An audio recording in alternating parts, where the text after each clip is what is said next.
Good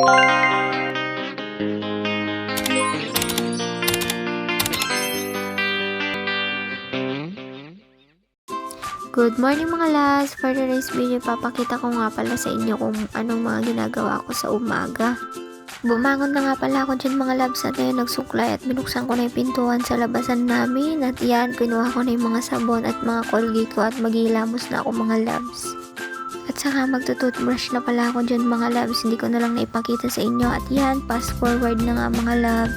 Pumasok na nga pala ako dyan mga loves at yan, magsasaing naman ako at ayan, natuhugasan lang natin yung bigas at susukatin ng tubig, tapos pagkatapos isasalang na natin at yan. Sunod kong ginawa mga loves, sisindihan ko lang yung mga loves para naman maluto. Pagkatapos naman yung mga loves, pumasok na ako at binuksan ko na ang aming pintuan.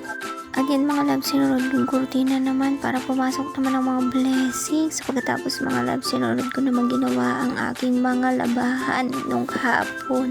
At ilalabas ko lang yung mga damit mga loves at para naman maisampay ko na at para matuyo naman na at para naman na matupi na mamaya.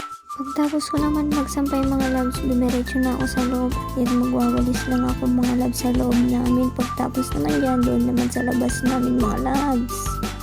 Pagtapos ko naman magwalis mga loves, inasikaso ko naman mga alaga naming bibi at manok. At ayan mga loves, sinusungkit ko lang mga pagkain nila at mga tubig nila para makakain na yung mga bibi ko mga loves. Sinunod ko naman mga loves na kinuha yung pagkainan at yan mga manok nga.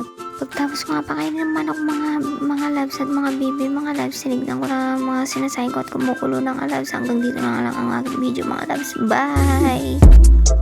Thank you for watching. See you on my next vlog mga loves.